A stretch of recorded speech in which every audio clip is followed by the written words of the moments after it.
Assalamualaikum warahmatullahi ta'ala wabarakatuh dan salam sejahtera.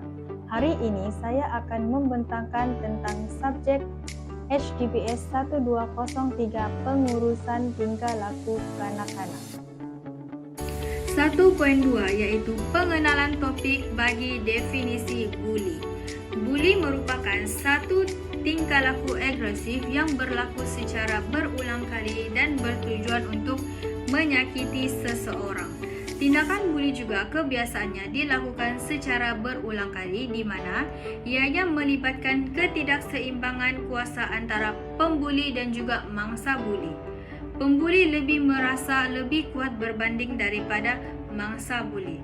Bully boleh terjadi melalui 4 aspek bully yang berbeza, iaitu fizikal yang melibatkan menendang, memukul, membaling sesuatu sehingga menyebabkan mangsa bully mengalami kecederaan fizikal.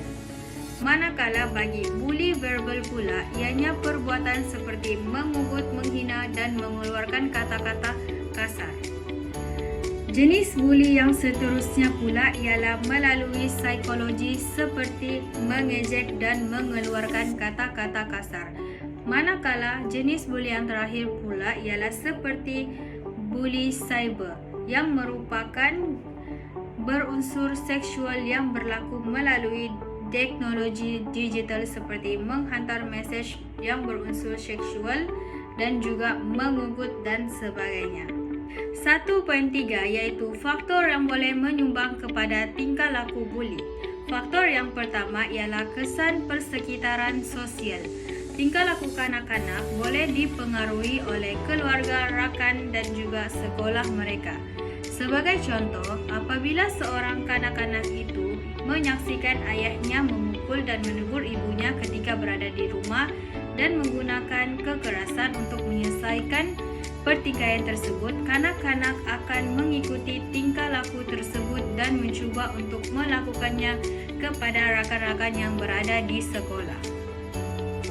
Faktor yang kedua pula ialah ketiadaan pengawasan dan juga arahan daripada orang yang lebih dewasa.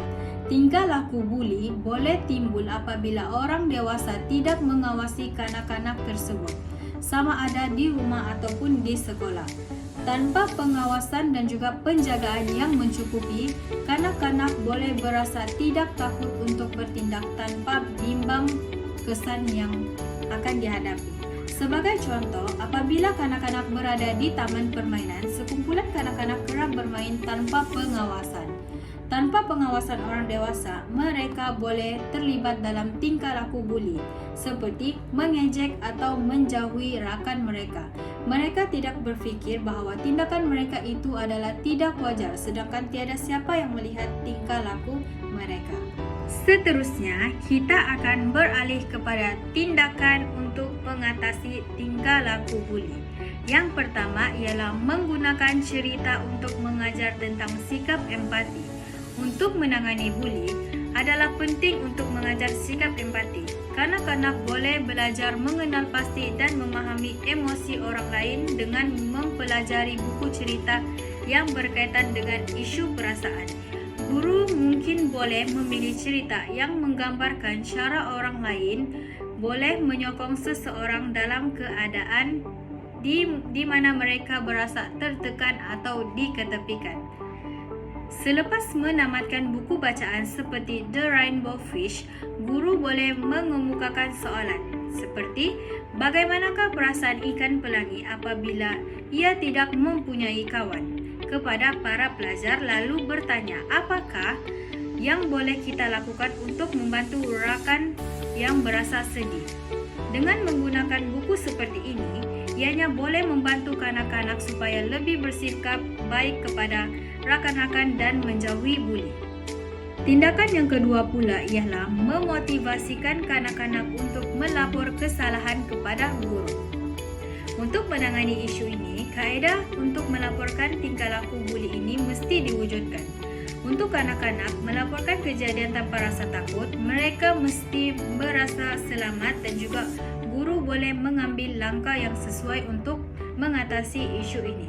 Sebagai contoh, guru boleh menyediakan kotak rahasia di dalam bilik darjah di mana kanak-kanak boleh meninggalkan surat aduan di dalam kertas itu jika mereka menyaksikan sebarang buli yang berlaku di dalam kelas mereka.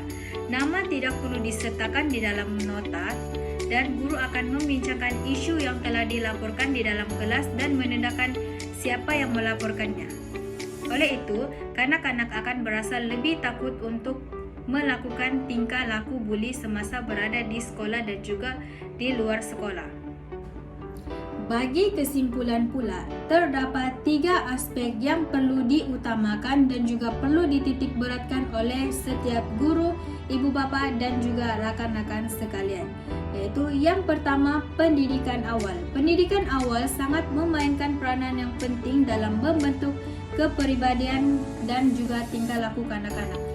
Melalui pendidikan awal kanak-kanak, mereka akan belajar mengenai nilai-nilai asas seperti menghormati orang lain, bersikap lebih empati dan juga belajar tentang cara untuk mengawal emosi. Dengan adanya penekanan kepada empati dan toleransi, kanak-kanak akan lebih cenderung untuk membentuk hubungan yang sihat dalam kalangan kanak-kanak dan juga boleh mengelakkan berlakunya buli di dalam prasekolah tersebut. Seterusnya pula ialah peranan keluarga. Kanak-kanak perlu dibesarkan dalam persekitaran keluarga yang lebih sihat dan juga penuh kasih sayang untuk mengekalkan tingkah laku yang lebih positif. Ibu bapa perlu mengambil berat dan juga mendidik dengan sabar serta mengajar nilai murni dan juga kesedaran emosi yang lebih mencegah kepada berlakunya tingkah laku buli dalam kalangan kanak-kanak. Pendidikan dan juga sokongan emosi yang diberikan oleh keluarga dapat membentuk kanak-kanak yang lebih memahami perasaan orang lain serta lebih kurang cenderung untuk terlibat dalam perlakuan buli sama ada ketika berada di dalam rumah ataupun di persekolahan. Yang ketiga ialah sokongan daripada rakan sebaya. Rakan sebaya mempunyai pengaruh yang kuat terhadap tingkah laku kanak-kanak, terutama ketika mereka mula mengutamakan persahabatan pada peringkat umur prasekolahan. Sokongan rakan sebaya yang positif dapat memberi kesan yang baik dalam mencegah buli sekaligus dapat membina hubungan yang baik dan juga menolak daripada berlakunya tingkah laku yang mengarah kepada buli. Sekian, terima kasih. Oleh itu, marilah kita sama-sama berkata, katakan tidak kepada buli.